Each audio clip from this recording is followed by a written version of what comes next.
மன்சூர் அலிகான் அவர்களுடைய கதை திரைக்கதை தயாரிப்பில் சரக்கு என்கிற ஒரு திரைப்படம் மிகச்சிறப்பாக இன்றைய தமிழ்நாட்டில் தமிழ் சமூகத்தில் நிலவுகின்ற பல்வேறு பிரச்சனைகள் முதன்மையாக இருக்கின்ற, அதாவது எல்லா குற்றங்களுக்கும் தாயாக இருக்கின்ற இந்த மது என்னும் இந்த அரக்கன் ஒழிக்கப்பட வேண்டும் என்கிற உன்னத கொள்கைகளை முன்வைத்து பல்வேறு மனித உரிமை செயல்பாட்டாளர்கள், பல்வேறு மக்கள் இயக்கங்கள் தொடர்ச்சியான போராட்டங்களை முன்னெடுத்தாலும் ஒரு 1000 போராட்டங்களுக்கு நிகரான செய்தியை இந்த ஒரு திரைப்படத்தின் ஊடாக நம்மை ஆளுகின்ற அரசின் கவனத்தை ஈர்க்கின்ற வகையிலும் தமிழக மக்கள் புரிந்து கொள்கின்ற வகையிலும் மிகச்சிறப்பாக இந்த படம் அமையப்பெற்றிருக்கிறது. குறிப்பாக இதில் வருகின்ற காட்சி அமைப்புகள், நீதிமன்றங்கள் எடுத்து வைக்கப்படுகின்ற வாதங்கள், இன்றைய மதுவினால் இந்த தமிழகம் எவ்வாறு சீரழிந்து மனித சமூகம் சாக்கடையில் கிடக்கிறார்கள் என்பதை யதார்த்தமாகவே ஒப்பனை இல்லாமல் நேரடியாக மதுபான கடைகள் முன் நம்முடைய மனித சமூகம் குடித்துவிட்டு வாய்க்களில் ஈ மிக்கின்ற காட்சிகள் எல்லாம் யதார்த்தமாக தமிழ்நாட்டில் இருப்பதை அப்படியே உண்மையாக படம் பிடித்து காட்டப்பட்டிருக்கிறது. அம்பானி அதானிகளை குறித்து வருகின்ற பாடலாக இருக்கட்டும், ஆதிபராசக்தி என்கிற அம்மன் சிலை முன்பு வருகின்ற பாடல் வரிகளில் இடம்பெற்றிருக்கின்ற கருத்தாக இருக்கட்டும், அந்த 2 குழந்தைக்கு தாயாக நடித்தவர்கள் என்று ஒவ்வொருவருடைய அந்த வசனம் மிகச்சிறப்பாக இன்றைக்கு எவ்வாறு நாம் இந்த பிரச்சனைகளை சந்தித்து வருகிறோம் என்பதை, அதாவது இது என்ன சொல்லுவாங்க, ஒரு நகைச்சுவையுடன் கலர்ந்த ஒரு சிந்திக்க தூண்டுகின்ற அறிவுபூர்வமாக நாம் யதார்த்தமாக தமிழ் சமூகத்தில் தற்போது இருக்கின்ற அத்தனையும் ஒரு திரைப்படத்தின் முன் காட்சிப்படுத்தி பல கோடி மக்களை சென்றடைவதற்கு ஒரு மிகப்பெரிய ஒரு வாய்ப்பை இத்திரைப்படம் உருவாக்கியிருக்கிறது. இந்த திரைப்படத்தை மிக சிறப்பாக இயக்கிய இயக்குனர் ஜெயக்குமார் அவர்களுக்கும் கதை வசனகார்த்தா அவர்களுக்கும் இது போன்ற ஒரு படங்களை, நான் கூட மன்சூர் அலிகான் படம் அப்படின்னாலே ஐயோ எப்படி இருக்குமோ ஏதா இருக்குமோ, நம்ம வேறு ஒரு அரசியல் கட்சி தலைவர், அதுவும் தமிழ் சமூகத்தின் உரிமைகளுக்காக போராடுகிறோம், பூரண மதுவிலக்கை கொள்கையை முன்வைத்து போராடுகிறோம், இதில் வேறு விதமான ஏதாவது இருக்குமோ அப்படின்ற பயந்து கொண்டே தான் வந்து அமர்ந்தேன். ஆனால் படம் தொடங்கப்பட்டதிலிருந்து படம் முடிகின்ற வரையில் சிரிப்புடன் கூடிய சிந்திக்க வைக்கக்கூடிய மிக அற்புதமான ஆழமான கருத்துக்களை இந்த படத்தில் காட்சிப்படுத்தியிருப்பது மிக மிக பாராட்டுக்குரியது. நாங்கள் 1000 போராட்டங்களின் ஊடாக ஆளுகின்ற அரசுக்கும் அதிகார வர்க்கத்திற்கும் சொல்ல வேண்டிய செய்தியை தன்னுடைய வசனத்தின் மூலமாக, தங்களின் பாடல்கள் மூலமாக, இந்த கதையின் நகர்வின் மூலமாக அற்புதமாக கொண்டு மக்களிடத்தில் சேர்ப்பதற்கான ஒரு முயற்சியில் இந்த குழு ஈடுபட்டிருக்கிறது. இது போன்ற படங்களை எவ்வளவு சிரமப்பட்டு நம்முடைய தயாரிப்பாளர் நடிகர் மன்சூர் அலிகான் எடுத்திருக்கிறார், அவருக்கு எங்களுடைய மனமார்ந்த பாராட்டு. இந்த படத்தில் வசனங்கள், காட்சி அமைப்புக்கு ஏற்றவாறு வசனங்களை அமைத்த வசனகார்த்தா அவர்களுக்கும் இயக்குனர் அவர்களுக்கும் அதில் நடித்த அத்துணை கலைஞர்களும், அந்த 2 குழந்தை செல்வங்களிலிருந்து, தாயிலிருந்து, வழக்கறிஞர்களிலிருந்து, காவல்துறையிலிருந்து, நீதியரசர்களிலிருந்து அனைவருடைய கதாபாத்திரங்களும் இன்றைக்கு நம் கண்முன்னே காட்டப்படுகிறது. நம்முடைய பட தயாரிப்பாளர், கதை வசனகார்த்தாக்கள் இன்றைக்கு என்ன தமிழ்நாட்டில் இருக்குமோ, ஏற்கனவே என்ன தமிழ்நாட்டிலிருந்து ஆண்ட அரசுகள், அதாவது 2 அரசுகளையும் வஞ்சகம் இல்லாமல் அவர் தன்னுடைய திரைப்பட காட்சியின் மூலமாக விமர்சனத்தை முன்வைத்திருக்கிறார். கடைசியில் ஒரு டயலாக் சொல்கிறார் பாருங்கள், இதுமாரி ஆன்லைனில் அமேசானில் இடம்பெற்ற பிறகு ஆன்லைன் அமேசானை, ஏன்னா இப்போ ஆன்லைன் சூதாட்டத்தை நாங்கள் தமிழக சட்டமன்றத்தில் சட்டம் இயற்றி தடுத்தோம். ஆனால் உயர்நீதிமன்றம் என்ன சொல்லிச்சு, இது மத்திய அரசுக்கு உட்பட்டது என்று அனுமதிச்சிட்டாங்க.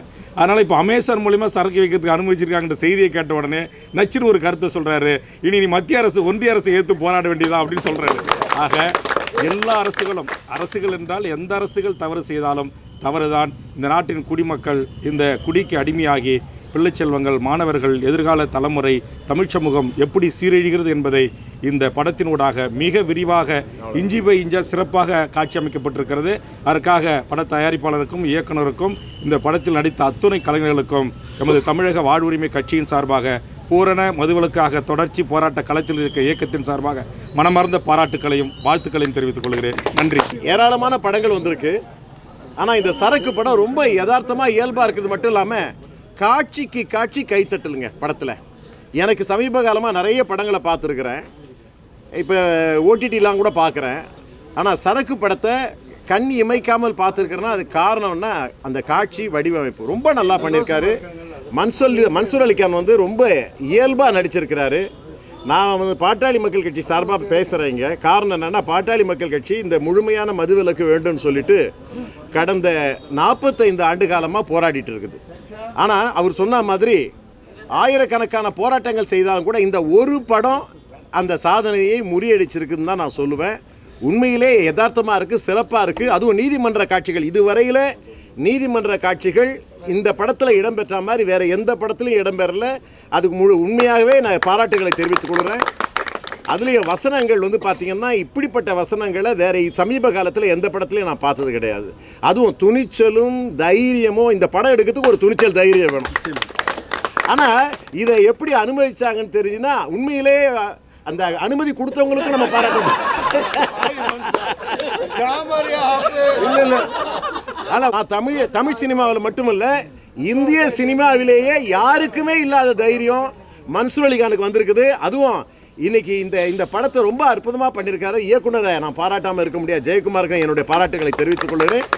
எல்லா டெக்னீஷியனும் ரொம்ப நல்லா பண்ணியிருக்காங்க. இயல்பாக அதாவது பார்த்தீங்கன்னா, சமீபத்தில் எனக்கு தெரிஞ்சவரெல்லாம் தமிழ்நாட்டிலேயே எடுக்கப்பட்ட படங்கள் அதிகமாக பெரிய பெரிய கதாநாயகர்கள் வச்சு எடுக்கிற படங்கள்லேயே அதிகமாக இன்றைக்கி வந்து கதாபாத்திரங்கள் நிறைந்த ஒரு படம்னா இந்த படம் தான் நான் சொல்லுவேன்.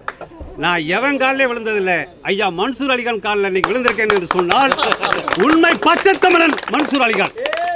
இந்த 2023ஆம் ஆண்டில் மிகச்சிறந்த நடிகர் தமிழக மக்களின் இதயங்களிலே வீட்டிற்க போகின்றார் ஐயா.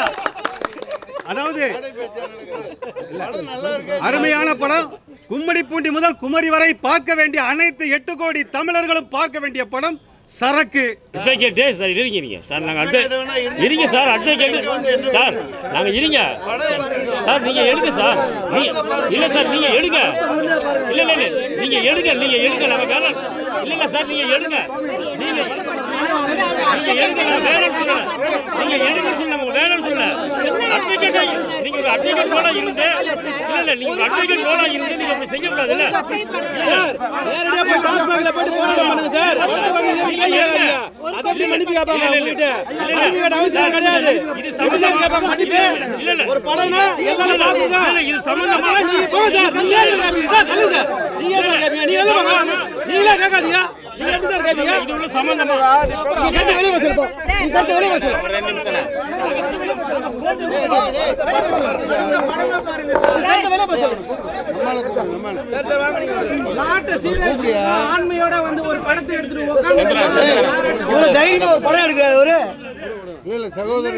அருமையான ஒரு படத்தை வந்து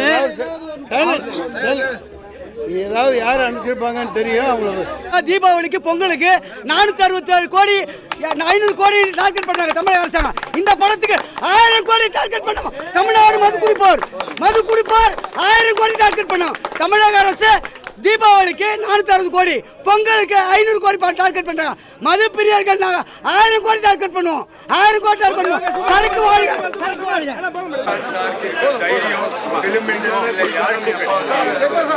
அவருக்கு இருக்கிற தைரியம் நம்ம மாதிரி ஆட்கள் டிரான்ஸ்பர் பண்ணோம். நாங்கெல்லாம் உண்மையை பேசுறோம். ரிக்வெஸ்ட் பண்ணுறேன், படம் எல்லாம் நல்லா நடிச்சிருக்காங்க, காமெடி நல்லா இருக்கு, என்டர்டைனிங்கா இருக்கு. சும்மா சலார் மாதிரி படம் எல்லாம் எடுத்துட்டு வராதுங்க, யாரும் பார்க்க மாட்டார். இந்த மாதிரி படங்கள் எடுத்துட்டு வாங்க, காமெடி இருக்கு, சிரிச்சுட்டு போகட்டும். ஃபுல்லு கண்ட்ரி டென்ஷன்ல இருக்கு, வந்து 2 மணி நேரம் சந்தோஷமா போகட்டும். Thank you sir. அது எகைன்ஸ்ட் அட்வொகேட் ரோல்ல நீங்க மார்க்கெட்டிங் பண்ற மாதிரி பண்றீங்க. அது தவறு சார், அது தவறு சார். அது கோர்ட்டுக்கு போங்க. நான் போறேன் சார், கண்டிப்பா போவோம், சார், கண்டிப்பா போவோம் சார், கண்டிப்பா போவோம். ஓகே, கண்டிப்பா போவோம். நாளைக்கு நாங்க இது கமிஷனர்ல பாப்போம்.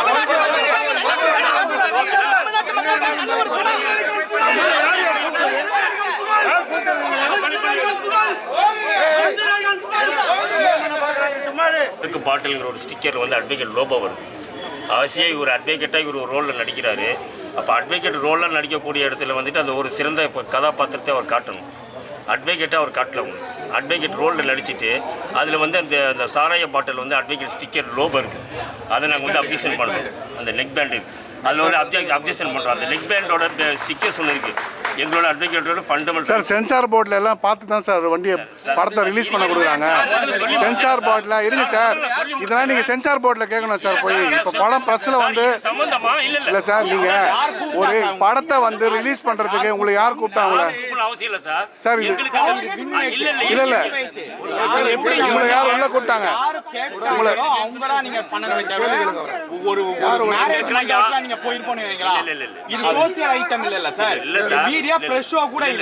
நீங்க எப்படி உள்ள வரலாம் சார்? நீங்க எப்படி உள்ள வரலாம்? உங்களை அழைப்பு சார், உங்களை இன்விடேஷன் கொடுத்தாங்களா சார்? உங்களை இன்விடேஷன் கொடுத்தாங்களா? இது நீங்க பிரச்சனை பண்ண தான் உள்ள வந்திருக்கீங்க. இல்ல சார், நீங்க பிரச்சனை பண்ண தான் வந்திருக்கீங்க. ஆமா, கார்டு காட்டுங்க சார். உங்களை யார் கூப்பிட்டாங்க? உள்ள இன்விடேஷன் காட்டுங்க சார். சார் இன்விடேஷன் சார், நீங்க இன்விடேஷன் கொடுங்க சார். சார் சார் சார், நீங்க இன்விடேஷன் கொடுங்க sir. Sir sir wait wait wait sir, card காமிங்க. கார்டு காமிங்க.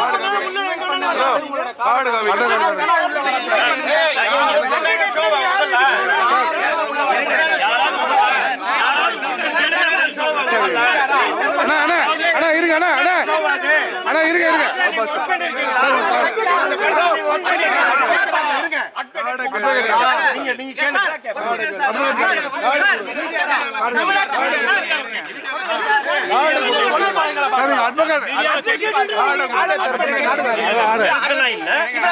கார்டு எப்படி நீங்க அட்வொகேட் வரலாம்? கார்டு எப்படி வரலாம்?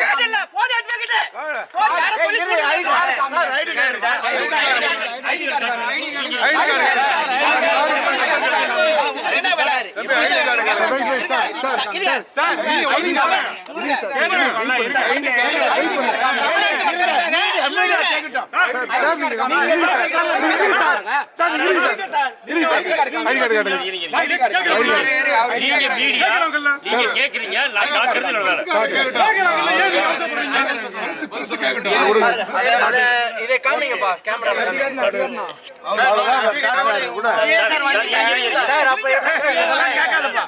உங்களை யார் இன்வைட் பண்ணா சார்? போட்டோ போட்டோ நீங்க எப்படி சார் சொல்லலாம்? இங்க என்ன வேலை?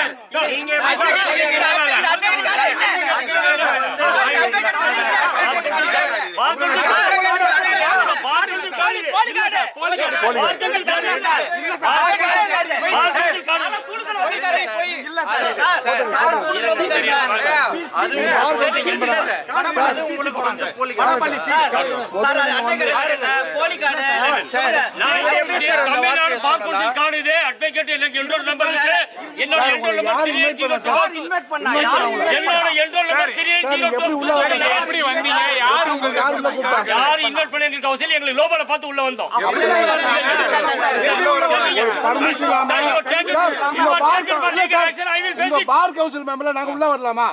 நாங்க உள்ள வரலாமா?